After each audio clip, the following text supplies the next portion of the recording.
Brett McKay here, and welcome to another edition of the Art of Manliness podcast. In an age where a lot of formalized decorum has vanished, the holidays are still a time with rules, traditions, and unspoken expectations.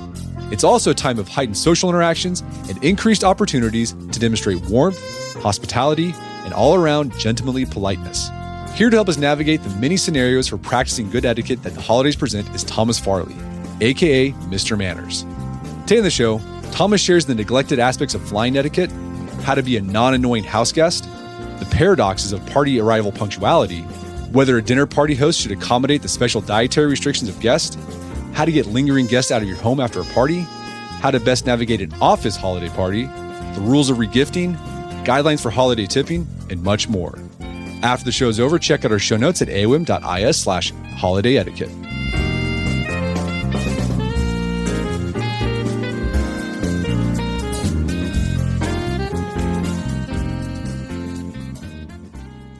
All right, Thomas Farley, welcome back to the show. Brett, it's great to be here. Thanks for having me on. So you are Mr. Manners. You're an etiquette expert. We had you on last year to talk about etiquette and manners in general. I wanted to bring you back on because it's the holiday season. And with the holiday season, there's a lot of opportunities to practice good etiquette. There's traveling, being a guest in someone's home, holiday parties, gifting, tipping. So we're going to just dig into holiday manners and etiquette. So let's start off with traveling for the holidays. And we're going to talk about two ever-burning questions of travel-related etiquette. The first one is if you're flying on a plane, who gets the armrest in the middle seat of an airplane? And then the second one, when is it okay to recline your seat? Well, I am so glad, and I'm hoping, Brett, I know you've got a great listenership, that we can put this issue to rest once and for all.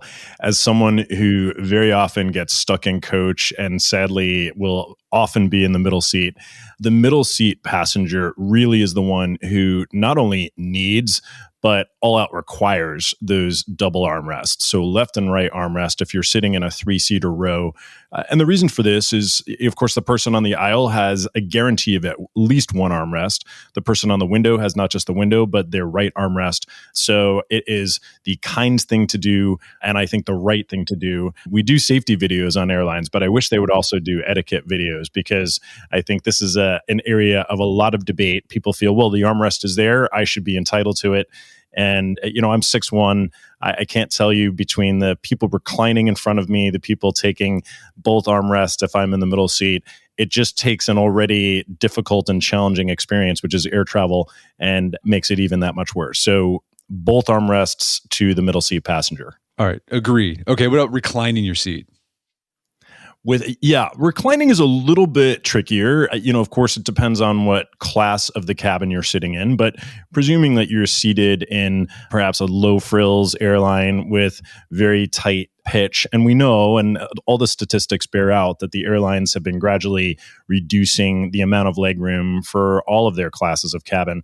I think it's important, if you need to recline, that you wait until the appropriate time to do so. So in other words, not during meal service where coffee might spill onto someone's lap if you suddenly recline, and to wait for the appropriate time during the flight. So if this is a red eye where most of the plane is going to be attempting to get some sleep, reclining would be a far more commonplace thing and an understandable thing than these people who, the second the plane reaches 30,000 feet and that light has gone off, people are craning back in their seat to the fullest extent. And what I don't like about it, it creates this domino effect. You've now crashed into my knees. I've now got no choice but do the same to the person behind me. So the considerate thing to do really is to, if possible, kind of look over your shoulder and just indicate to the person behind you that you're about to ease back into a recline, rather than just going for it and catching them by surprise. Okay, I love it. Any other points of travel-related etiquette people could use a refresher on? Something, and I travel quite a lot, Brett, as I think I do workshops around the country. So I'm constantly in and out of airports. I live in New York. I feel like LaGuardia is my second home as my point of departure. Something I see quite a lot, and it really gets me every time, is an airline boarding process where they'll announce, now boarding group 1, now boarding group 2. And it seems like the entire population of that particular flight is crowding around the gate. And there's this term for this, which I don't know if you've heard, called gate lice. And although I don't love it, it's kind of a not very pleasant image. But this idea that people are kind of creeping out around the gate and not waiting for their gate to be called. So I believe American Airlines, in fact, has just introduced a new policy where they're going to be able to screen for that, and someone who tries to board their flight before their actual boarding group has been called will be turned away. And I think that's good. I get it. These gates are small, especially in the older airports. There's not always so much room. People are really concerned about getting their carry-on bags into the overhead bins and not having to gate check them. But this idea that everybody forms this scrum around the gate, I think it's this me first mentality, which I really dislike. What do you think about how to dress when you fly? This is a question I get quite a lot, especially for perhaps older business travelers will say, I remember the days when, women wore dresses and men wore hats to go flying. I think that nostalgia is perhaps a lovely thing to recall, but I think we also have to recall that the reality is air travel is not what it was in the 1950s or 60s. As I've said, seats are smaller, tighter. We're being all but strip searched as we go through TSA. We're taking off our belts. We're taking off our hats and coats. Our luggage is being rifled through. So the idea that people want to be comfortable when they fly, I get that, but I do think that there's a bare minimum standard, which unfortunately has been breached when you see people all out wearing pajamas. I mean, literally pajamas on flights. They're showing up in slippers. They're showing up in pajama pants. I think that's really unfortunate. If you look like you just tumbled out of bed, no matter how early your flight is, I think it's important to put in just a little bit of extra effort. And as we know, the anecdotal evidence is that if you're hoping for an upgrade, your chances of getting an upgrade are going to be far better if you're well-dressed when you show up. So as a business traveler, I like to bring my best because you never know who you might be seated next to, a business connection you might make, even in coach. But I think to expect everyone to dress like they used to 30, 40, 50 years ago, I think that ship has sailed, and it doesn't bother me terribly as long as people dress respectfully of their fellow passengers. All right, so casual's fine, just look put together. That's right. Is the key. Another thing that my approach to travel etiquette is when I'm moving through airport security, when I'm in the car rental line, I try to know what I'm doing in general, make sure that the process runs smoothly. You know what I mean? I hate when you go to the airport security and people show up there and act like it's the first time they've ever been on an airplane before. They don't know they need to take off their shoes or take out their laptop, even though there's been signs, in the queue. When they get up to the car rental, they don't have their email with the confirmation number, and it just holds things up. And so to help the process of the queue along, I try to make sure I'm ready to go when it's my turn. And so it just goes faster so everyone can get out of the queue as fast as possible. I think that's a great habit to get into, although I will say it's a challenging one to stay on top of because as someone who does travel as much as I do, I can't tell you the variations from airport to airport. The TSA agents who will actually kind of yell at you for taking it. No, laptop stays in. No, laptop comes out. No, small liquids can stay in. They can't.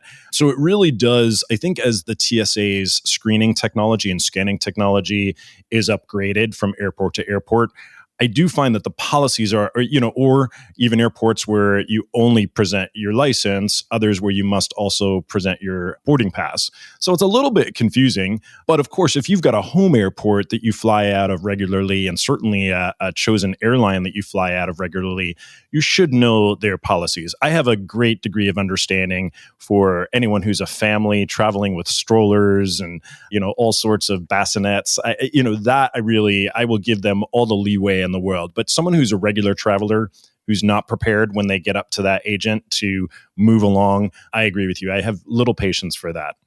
It reminds me of that there's a Sinbad bit. You remember Sinbad, the comedian? Sure, yeah. Yeah, he had this bit about people who would go to McDonald's and they're standing in line and they can see the menu while they're standing in line. And then they get to the front where it's time to order and they're like, what do you want? And they're like, I don't know. What? It's like, man, you've had 5 minutes to figure it out. So I don't know. Whenever I'm in the queue, especially at the car rental, and there's like these signs like have your license, have your credit card, and then they get to the front and they're like, oh, I need my credit card. Oh, I don't have. It's like, oh my gosh, come on, man, you pay attention. Yes. All right, that's just a personal pet peeve.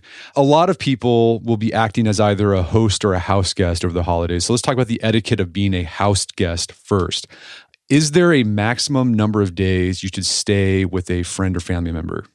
I live in New York, and I guess one of the benefits of being a New Yorker is that you tend not to have guest rooms. So it's not a problem I encounter very often, although every now and then I'll have a college friend or someone say, hey, I'm coming to New York and the hotels are crazy. Could I crash with you? Of course, which I'm always happy to do. I'm not someone who really likes to impose my presence on a friend or even a distant relation really at all. I think it's an imposition, and very often people will set themselves up for this, and they'll say, oh, the next time you're in town, you must stay with us. And you really have to wonder whether they actually mean it. I think a lot of times it's just a nice thing to say and they don't mean it terribly. So I really wouldn't impose myself on someone else, particularly if there are comfortable, convenient hotels nearby, which pretty much I'm sure everyone in your listenership, when they're traveling, has somewhere that they can stay. But if for whatever reason, maybe all the hotels are booked, or they're just on a very, very tight budget and it's not something that you can afford, I think once you get past 2 nights, there's this old saying, which I'm sure you're familiar with, which is guests like fish start to stink after a couple of days. So I really think that 2 days, 2 nights is about where you want to be. You don't want to seem like you're suddenly part of the furniture. Give these poor folks their home back and their routines back. Don't extend the stay past that, unless this is someone who is your best friend, and you could stay together for weeks and neither one would get on the other's nerves. But then we're in a different category where you're really almost no longer a house guest. You're a contributing roommate where you're buying groceries and you're helping clean and so on. Not necessarily things that you'd be doing for just a 1 or 2 night stay. Yeah, Benjamin Franklin's the one that said that fish and visitors stink after 3 days. Yes. Yeah, Ben Franklin was right. Any other ways to be a polite house guest during your stay?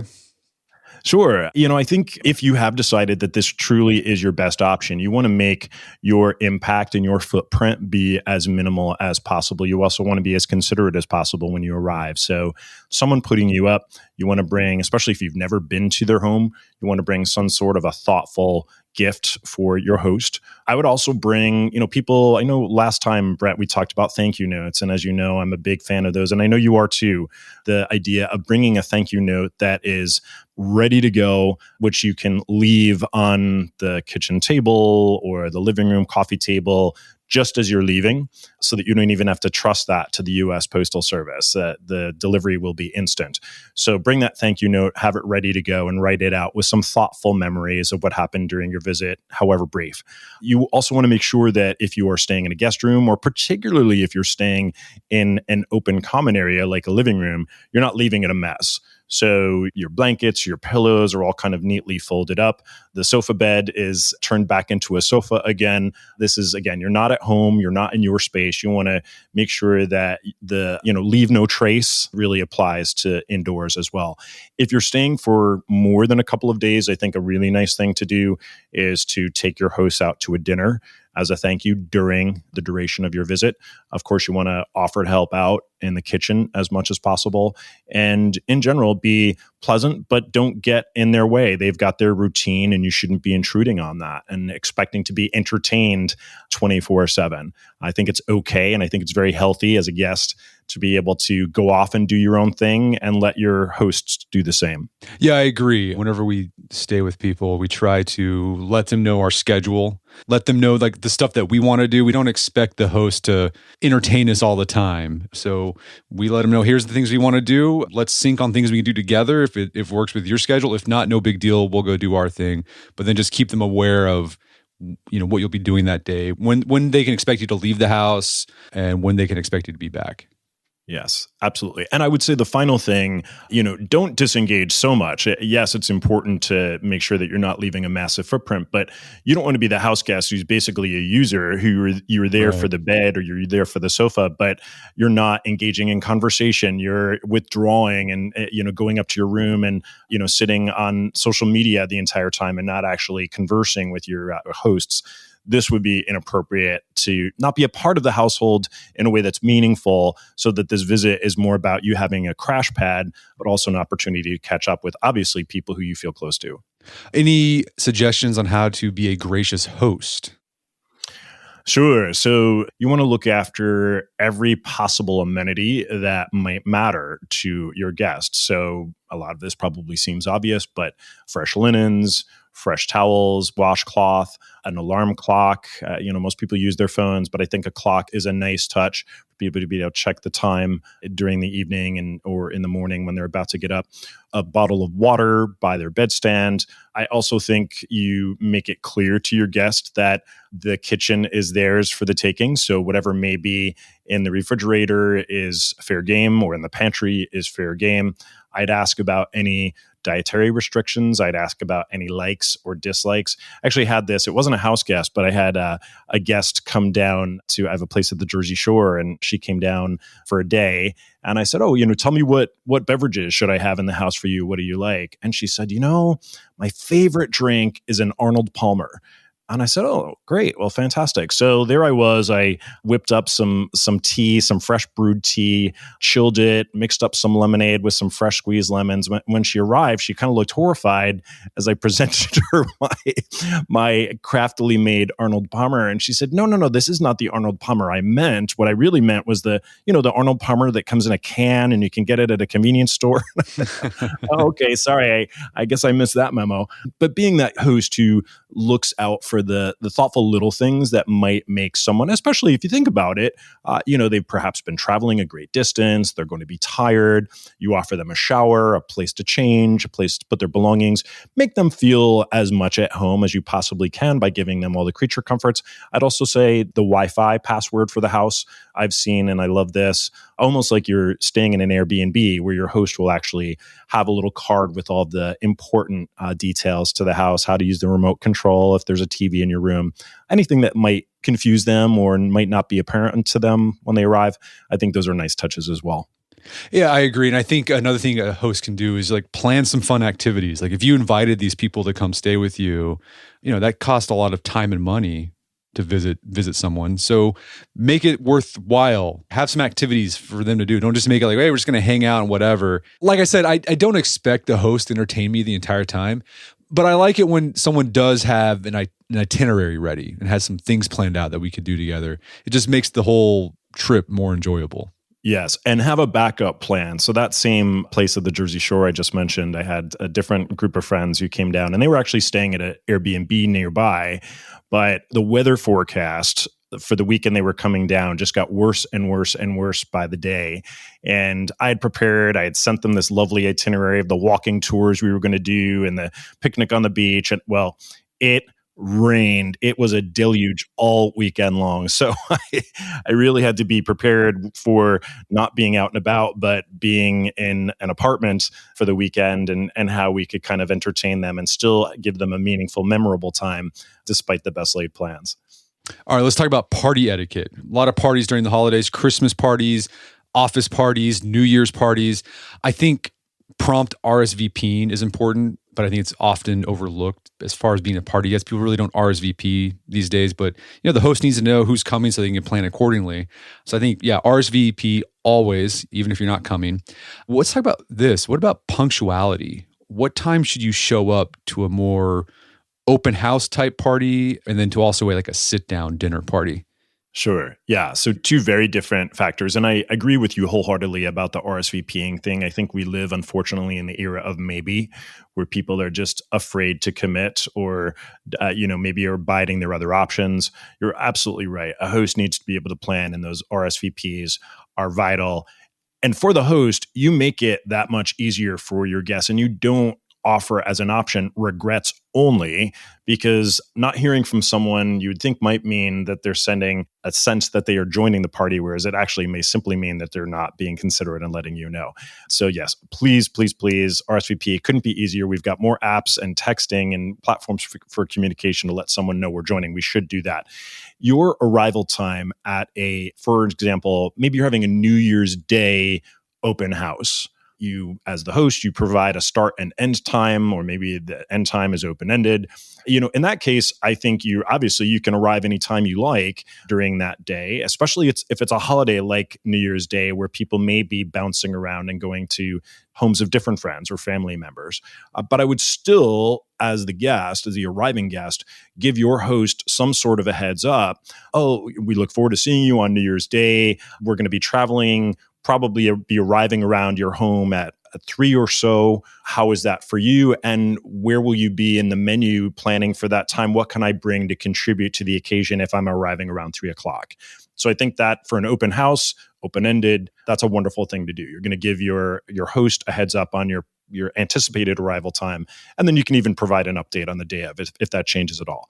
On the other hand, if this is a dinner party that someone's having in a house, or even a party at a restaurant, where the restaurant may not seat your whole party until every last person has arrived, you really need to be arriving on time. For a dinner party in a house, there certainly is a little bit of grace period, and I wouldn't recommend ever ringing a doorbell a minute or two before the party starts, or 15 minutes before the party starts. This is the host's downtime. This is the host's opportunity to attend to every last little touch, whether it's lighting the candles, whether it's putting the hors d'oeuvres out on the cocktail table. But as the guest, you really, for a dinner party, you should aim for around 10 minutes, max 20 minutes after the start time. After that, you're really inconsiderate, because you've got to remember, it's not just about when you sit down to a meal. It's also about the conviviality that takes place in the prelude leading up to the meal. And if you're not there, you can't contribute to that. You were invited for a reason. You're there to contribute your presence and your conversation and your wit. And none of that is happening if you are still out on the highway stuck in traffic an hour after the party was supposed to have started. Yeah, I agree on that. If it's a dinner party at a home, don't show up early, and don't even show up on time. My wife and I, we host a lot of dinner parties, and even though we try to plan these things well in advance, you're always running a little behind. Sure. And you're stressed out. And then when people show up early, 10 minutes early, it just adds to the stress, because they're going to be like, oh, hey, can I help? And then you have to start thinking about, well, I got to explain to this person how they can help. That just makes you feel more stressed out. Or you feel like this pressure to make small talk with them while you're trying to get the sirloin ready or whatever. And so you can't concentrate on what you're doing. So we always appreciate when our guests show up 5 minutes late. 10 minutes is the max. If it's beyond 10 minutes, that's a little too much. But if they show up 5 minutes late, that's perfect, because we're able to get everything ready. But it's the worst when someone shows up 10 minutes early and it's like, oh man, what are we going to do with this person? But if you do show up early, ask if you can help. If they say no, I think the best thing to do is just go amuse yourself somewhere else and just let the host finish prepping in peace. I agree. Don't hover. We all have experienced, especially someone like you and your wife who host dinner parties. The kitchen hoverer, who you're there doing last minute prep, slicing, dicing, sauteing, and somebody's hovering in the kitchen, not only distracting you, but getting in your way. So yes, get out of the way unless there's something that you can do that genuinely is helpful. But I would say, even if you made amazing time, you thought it was going to take you an hour and it only took you 45 minutes, there's always something that you can do to occupy yourself for those 15 or 20 minutes that is not ringing the person's doorbell and saying, hey, sorry, I know I'm early, but I got here in less time than I thought. Sit in your car, take a walk around the block, pick up an extra bottle of wine at the local wine shop. Do whatever you need to do to give that host that vital time in those final minutes where things do tend to get frenetic. Some people have special dietary restrictions, maybe they're vegetarian or something like that. If you're a guest with a special diet, should you tell the host of a dinner party and expect them to make accommodations? So the expectation, no, but the communication, yes. It's a horrifying thing for a host to think that they've prepared something which they've lovingly prepped and researched the recipe, only to discover that one or more of their guests can't eat the main course. On the other hand, I think it's presumptuous on the part of the guest to simply think, well, here is my diet, and it seems dietary restrictions continue to get more micro as time goes on. I'm keto, I'm eating macrobiotic, I'm a locavore. I think there are some things that perhaps if you occasionally at least forego those restrictions, this may be the time to forego when you're in someone's home. On the other hand, if you're someone who really follows a very strict dietary restriction, I would communicate that upfront to your host, not in a presumptuous way, but I would use this as an opportunity to offer to bring something that will match your own dietary preference, and bring something not just in a little Tupperware container for you to enjoy at the table while everyone else eats the host's meal, but rather bring enough, if the host is okay with this, to be able to share with the other guests. What if you're the host of a dinner party? When you're planning it, should you ask people if they have special accommodations or dietary restrictions? Should you actively solicit that information? I would ask the question, and I'd be prepared to get all sorts of responses that may not quite be to your liking. On the other hand, I do think in this age, it's really important as a host, no matter how carnivorous you may be, to offer a very nice selection of vegetable dishes, which will accommodate, of course, the vegetarians. It will accommodate the pescatarians. It will accommodate, the carnivores can have a salad every now and then. They may prefer meat, but they can certainly eat vegetables. There's a difference between just not loving something and 100% not eating something. So I think as the host, you want to provide as many of those food groups as possible, which really will cover just about everyone, at least in some way, with a small dish. But yes, ask the question. And if it's something, requirement that you can't accommodate, I would be honest and upfront about that as well. Gosh, I'm preparing my favorite rack of lamb. I don't know that I'm going to be able to accommodate a second entree. What are some suggestions that you might have, or might there be something that you could bring that could supplement all the side dishes I'll have for you? So I think an honest and open communication, so that you don't have that awkward feeling of the person who just does not eat whatever you've prepared, staring at it in horror as you stare back in horror that all your hard work is for naught with this particular guest. When should you show up with a gift for the party host? Always. I think the idea of coming empty-handed it's presumptuous and it's inconsiderate. So again, Brett, you're a dinner party host. You know the amount of work, time, and energy and joy that goes into preparing an occasion for your friends, a special occasion for your friends or family.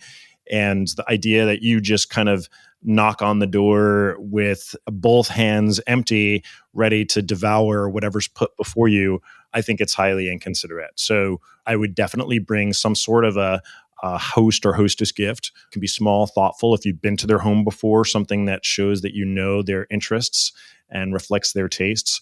And I would also bring something, if you've cleared it in advance, that will contribute to the meal, some other sort of food item. If the host says, no, I really have my menu all planned, don't worry about that, I'm all set, I would still bring some sort of a host gift.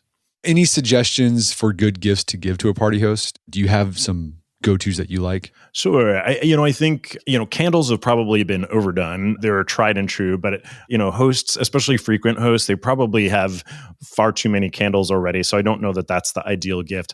I think, unless you happen to know that this person is a teetotaler and does not drink at all, I would bring a bottle of spirits, a bottle of wine is always a great go-to. And candidly, even if it's not a wine they drink or a spirit they don't drink, they can re-gift that themselves. That's a perennial. So I think that's probably your safest bet. And what's nice too, it can be bagged easily with in a nice wine bottle bag with a bow. And it shows that just a little bit of extra thoughtfulness. If a host doesn't drink, and this is coming from someone who doesn't drink, some good options for gifts are things like nice chocolates. We've gotten that, specialty olive oil, cheese, honey. We've gotten houseplants. That's nice. Something also pastries that the host could eat the next morning. That'd be cool too.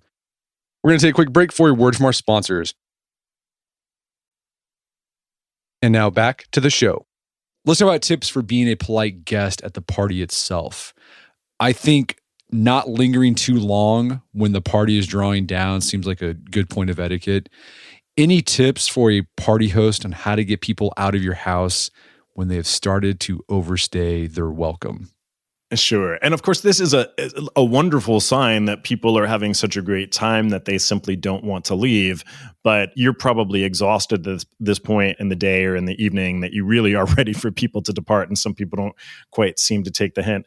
There was a great book that Esquire did back in the 60s called The Handbook for Hosts. I don't know if you've ever seen it. Yeah, I have it. But oh, you've got it. Okay. Yeah. So I don't know if you know this particular tip, but I'm actually looking at it right now. So on page 189 of the edition I have, it's called Speed the Parting Guest. And there are a whole bunch of tips in here. Some of them are really kind of ridiculous, like literally arranging for a moving van to come and pick up all your belongings and circle the block a few times until your guest finally leaves. But this one I hadn't really thought of before, and I think it's kind of fun. It says, arrange with your dog to demand to be taken out so you can explain, smiling weakly, we always walk the dog just before bedtime. Guess he thinks I've forgotten him. With appropriate, there, Duke. We'll go out soons in the dog's direction, of course. So I think that's a clever way of doing so. But I think perhaps a more contemporary and less blatantly obvious way is to start preparing takeaway goodie bags for people, the leftovers. Gosh, Brett, it's been so lovely having you over. What can I prepare for you to take home as you prepare a little care package of leftovers from the meal is a nice cue that hopefully your guest will pick up on. I like that. Any other tips about just being a polite guest at a party? The nice thing, if you've been invited to a dinner party in particular, you really got to feel special. And you know what, you are, because the host likely had many other people that they could invite that wasn't you, and you've been included to contribute to a mix of personalities and an occasion. So I would bring your best self. And what does that mean? You're going to dress the part. So you're going to dress up a little bit above perhaps your baseline standards. So you're going to show that you put in some effort to how you look. You are going to bring your best self in terms of your conversation. And that may mean that you're prepared to make small talk, interesting small talk with people that you've never met before. And there are a few websites in particular that I love to consult before I go to a party or before I go to a networking event. One is Mental Floss, you may be familiar. Another one is called Pocket. Their website is Get Pocket. The History Channel has a This Day in History. I love to have these just kind of go-to break in case of emergency type pocket stories that you can pull out if suddenly you find everybody is looking down at the living room rug and nobody's connecting. I would also say in general, most people are thrilled to be able to talk about themselves. So if these are people you've never met before and you show curiosity about who they are and what they do. Also, be prepared to introduce yourself in an interesting way. So if somebody says, it's the perennial question for someone you've never met, oh, and what do you do? And you've got this kind of bland stock answer, oh, I'm an actuary for such and such accounting firm. You probably get what I call the, oh, that's nice reaction from the other person. So think about a way that you can introduce yourself and what you do in a way that's intriguing and that invites further questions. And then you're going to do the same with the other individual. Make them feel listened to, engaged with, and that you're giving them your undivided attention. This is the key ingredient of a great conversation. Yeah, I like that, adding to the conversation. Whenever I go to a party, I always think, even though I'm not the host, I think, the success of this party, I play a part in this. Like, what role can I play to make this party awesome? And so I try to bring my best self to it and don't just depend on the host to show everyone a good time. I want to take part. I see the party as it's a collaborative effort. Another thing that I like to do is, thank the host of the party before you leave. But I also think it's nice to follow up with a text when you get home, just reiterating what a great time you had. Because I think as someone who's hosted, you're always, after the party's over, you're always wondering, oh man, how did the party go? Did people have a good time? So it's nice to get those texts, those follow-up texts afterwards, like, oh, it was such a great time. It feels nice to get affirmed like that, knowing that people had a good time. I wholeheartedly agree. And I think one of the nice ways you can do that, if you're someone who is pretty good with your camera, whether for selfies or taking group shots, I think sending a photograph from the occasion, maybe it's you and the host, maybe it's you and the host and several others, along with that thank you, you've created a nice little digital memento of the evening. What about office holiday parties? Do you need to go to one if you don't want to? I think particularly in the era we live of hybrid work, of remote work, you may be spending weeks, if not months, without seeing not just the people who report to you, but the people to whom you report. And to not afford yourself the opportunity of some genuine face-to-face time with those folks, I think is a major faux pas. And you're missing out on a very important career opportunity to be there, to see and be seen. So if you are working for a company that still has a holiday party, and many companies have just abandoned the concept entirely, but if you are working for a company that has a holiday party, you absolutely positively clear your schedule and you go with bells on. Any advice on how to navigate a company party well? Because you hear all these horror stories of there's a lot of workplace problems that started at a holiday party. That's true. Yeah. So remember, just because you're quote unquote off duty, you're not really. In fact, you may be on duty more so than even when you're in the office in a 9 to 5 situation. You're being observed. Don't let down your guard. And that really starts with being very, very careful with your alcohol intake. I would not go thinking this is going to be great. They've got an open bar. I'm just going to get blitzed, because chances are you will make, in some respect, you will make a fool of yourself and not be doing your career any favors.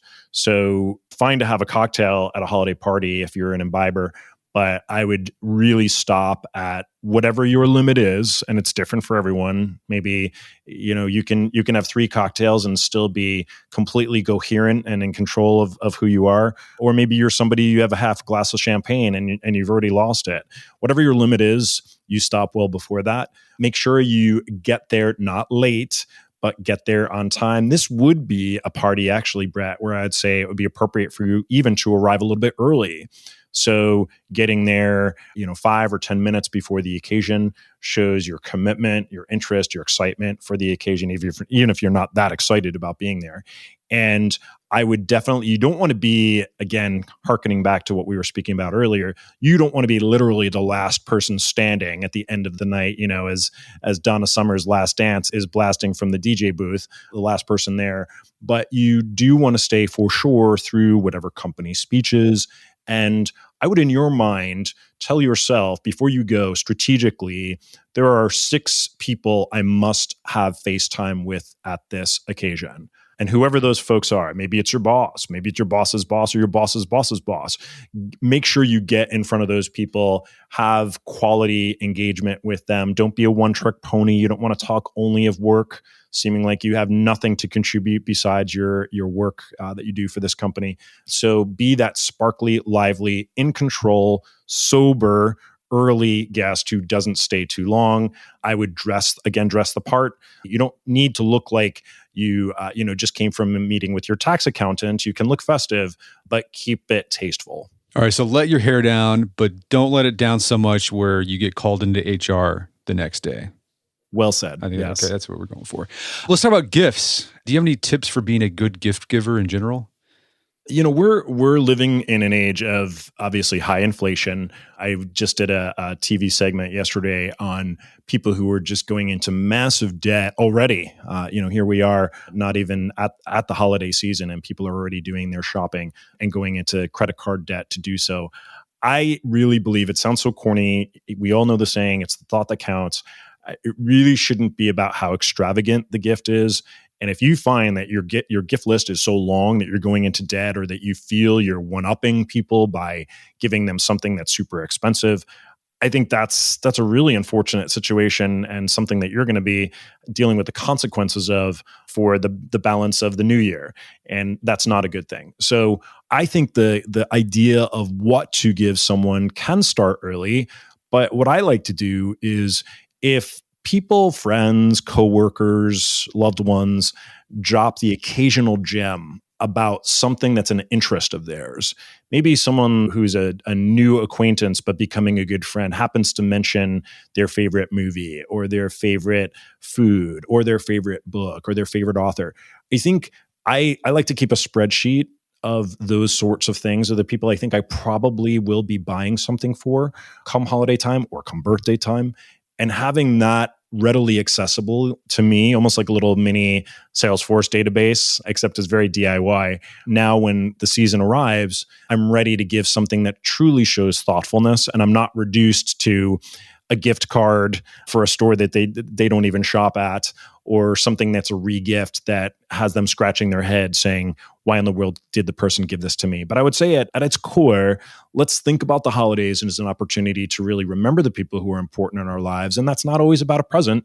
It could simply be something that is a very thoughtful card that is handwritten and that expresses why that person is important to you. I think that really is where it starts. If you feel that on top of that, you want to give a gift, that's a lovely thing to do, but make it a thoughtful gesture and don't leave them scratching their heads.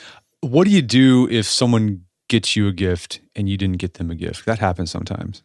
It does. And this can happen between friends who perhaps don't have a gift exchange as part of their friendship compact, their unspoken friendship compact. And suddenly someone decides that this year they're going to get something for you. I think the knee-jerk reaction that people often have in that situation is that stock line, oh, you shouldn't have, which is a really not a very, I get why someone would say that, but it's a really, when you think about it, it's kind of a prescriptive thing to say to someone who's excited about giving you a gift. So showing gratitude, not immediately excusing yourself to the restroom and rummaging through your coat closet or your upstairs hall closet where you can find something to throw into a gift bag to pretend like you had a gift for them as well. So I wouldn't stress out about it so much. I would simply accept it gracefully and, of course, send them a really nice thank you note. And then perhaps next year, you might, if we're talking about a holiday gift, you might have the conversation a little bit earlier in the process so that you're both clear that, I know last year you were so generous. You gave me that lovely vase. Please know that our friendship means so much to me that really I don't ever expect a gift from you. And I hope that's okay, would be a conversation to kind of put it out there in a nice way before any further awkwardness happens. You mentioned earlier there's a lot of people struggling financially, and sometimes you might be put in the situation where you have a friend or maybe a family member who they're doing better than you financially, and so they're always giving you gifts that are much more expensive than you can give. And then you might feel bad. Like, any ideas on how to navigate that situation? I think, that's a challenging one. And I think for someone to have that conversation and say, gosh, this is so expensive, why did you spend so much money on me? It's an awkward thing, especially you're taking the wind out of the sails of someone who's really excited for what they've bought. I think if you're friends, if you are family members and you're exchanging gifts and there's a great inequity of the financial value of what you're giving, I would own that as the person. I might say, oh my goodness, this is so generous. I can't even believe that you're giving this to me. I don't even know what to say. I have something for you too. It's far more modest. I hope you don't take that as any indication of my feelings for you, but rather a reflection of what my budget is. If money were a new object, I'd be buying you a Ferrari. I think that would be a way of kind of putting it out there in a genuine, authentic way. I think sometimes friends are a little bit fearful of having monetary conversations like this. And I think it's a healthy thing to do for any relationship. So, I wouldn't make excuses. I wouldn't hem and haw. I would be gracious. I'd accept it unless it's exorbitant. If somebody's, bought you a diamond necklace out of nowhere, well, this obviously needs to be discussed. But if they just bought you a gift that was probably somewhat pricey and you can't reciprocate, I wouldn't feel bad about that. I would own the conversation and be very grateful that you have such a generous friend who obviously thinks very highly of you. What do you do if you get a gift you don't like? Depending on the who's if this is a gift from your spouse, it's going to be a little bit more difficult to squirrel it away in a drawer or take it back or re-gift it, because they, of course, are going to know you're not using it, you're not wearing it, you're not displaying it. So especially if this is something that they spent a lot of money on, I would be candid with them in a very gentle way, but perhaps not in the moment. So don't steal their thunder as you open the present and kind of all eyes are on you as you've, unfurled the bow. Suddenly say, oh gosh, really? You got this? This is obviously not an appropriate way to react. So I would show appreciation and your glee at receiving this particular gift in the moment. And then perhaps later on that day or the following day, honey, I got to say, I so appreciate that gift. I don't think that's something I would ever really wear. It just, it doesn't flatter my physique, whatever. I would have that candid conversation, because if you pretend you love it too much, well, guess what? You're going to be getting something similar for your birthday and every other occasion coming in the next 10 years. So own it now, speak now, or forever hold your peace. With a friend or with a fringe acquaintance, I don't think that conversation is particularly necessary. Or maybe it's the host gift. Someone you were hosting and somebody brought you something and you don't particularly like it. There's no need at that moment or ever to express any dissatisfaction. I would perhaps just think about either returning it or regifting it to someone who you genuinely know would appreciate it more than you did for whatever reason. Oh, so you mentioned regifting. You think it's okay to regift? I think regifting is a wonderful thing for the planet. I think it's a wonderful thing for the wallet, but it's got to be done intentionally. So you realizing it's December 23rd and you hate shopping and you haven't done any shopping and you decide all the shopping is going to be done in your junk closet. This is not anything that's being done with intention. So if for whatever reason you already have one, you simply don't have space for it, you're paring down, I think regifting can be a great way of saving funds and also really pleasing a gift recipient when it's done thoughtfully. So as you think about the person that you're going to be regifting to, is this someone who genuinely really will love this? Or is this someone who will be looking at this saying, I don't understand why I was given this present? Or, oh gosh, there's a tag on it and it's an old tag because obviously it was given to you as a gift. So you want to make sure that the original gift tags are gone. You want to make sure that the wrapping is fresh and contemporary and newly done by you. And you want to make sure that it's in good condition, that it doesn't look like it's something that's been used or is tattered or torn. It should be in as new condition as possible. And as long as you're doing it intentionally, I think it can be a wonderful win-win situation. And also make sure you don't regift the gift to the original gift giver. That would be a mistake. Or even, Brett, giving within the same gifting circle. So maybe your group of friends gets together for dinner to exchange holiday gifts, and you've now given the gift that was given to you by friend A, and you're giving it to friend B while friend A looks on in horror. This would not be a winning strategy either. So gift outside gifting circles. Also, the one final thing I would say about regifting, if you're regifting something that has a really interesting backstory that you cannot own, for example, it's a souvenir from a country you have never visited, and it was a gift to you, and you're now giving this to someone else. If you have no genuine backstory that you can present about where you got that or why it's meaningful to you, this is not something that you should be regifting. Or if your grandmother knitted you an Afghan that took her a year to knit, and you're suddenly giving Granny's Afghan that she gave to you to a friend, this would not be a winning strategy either. So make sure that if there's a backstory, you keep that. This is what trunks are for. In our last conversation, we talked about tipping culture in the United States today and how it's gotten out of control. Like, you're getting asked for tips when you go to the self-serve yogurt shop and the person there didn't do anything to help you out. But the holidays, there's kind of an etiquette around holiday tipping. Is there any special tipping considerations we should take into account when we are around Thanksgiving, Christmas? Sure. Yeah. So we are living through the era of tipping fatigue and tipflation. I actually did a TED Talk on this last year called The Tipping Invasion, how America became the country that tips for everything, everywhere, all at once. And I think, indeed, there is no question people are feeling, again, tightness of budgets. The wallet is being hit everywhere we go. But that's not an excuse or a rationale for scrimping on the all-important and time-honored tradition of tipping the service professionals who make our lives day-to-day that much easier. So these may be individuals that we're not tipping very much, if anything, on an ongoing basis throughout the year for their service to us. But at the end of the year, this is the time to recognize them. And this is largely people who live in urban places. They tend to have a lot more. They might have dog walkers. They might have doormen. They might have, a porter in the building that they work. But for all of us, we all get our hair cut. Maybe you have someone who colors your hair. You may have a massage therapist or a personal trainer.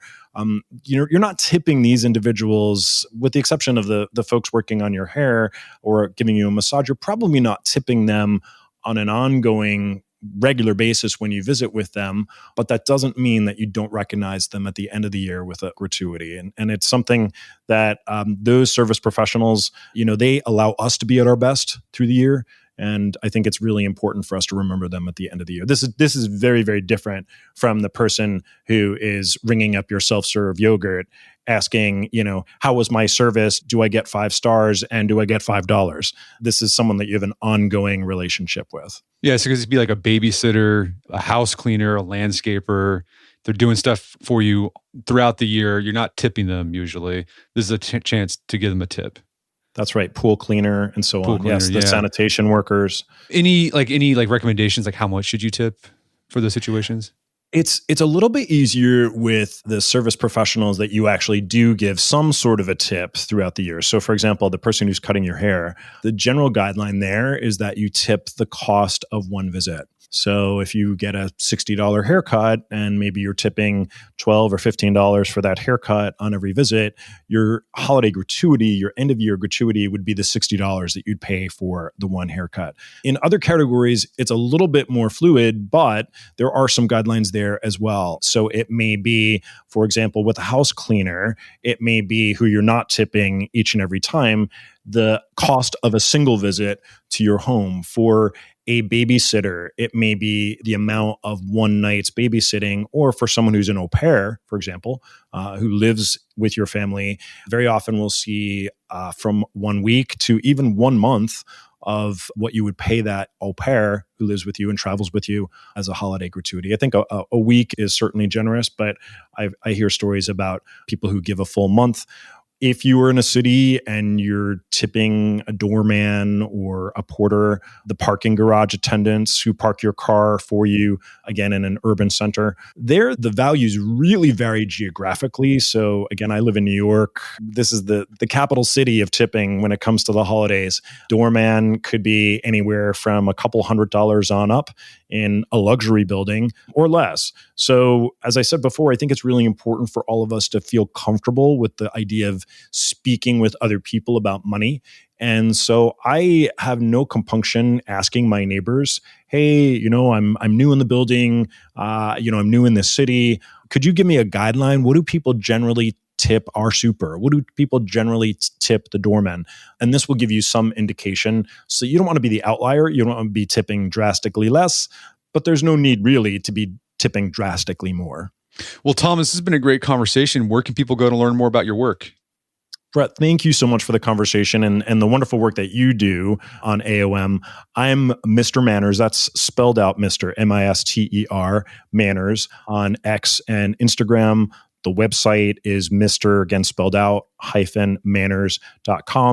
And I'm regularly on TV screens across the country speaking on all aspects of modern manners and etiquette. We're not talking Downton Abbey here. We're talking about the everyday interactions that make all of us a better version of ourselves. Well, Thomas Farley, Mr. Manners, thanks for your time and happy holidays. Thank you, Brett. You as well. My guest today was Thomas Farley, also known as Mr. Manners. You can find more information about his work at his website, mr-manners.com. Also, check out our show notes at aom.is/holiday etiquette, where you can find links to resources and we delve deeper into this topic.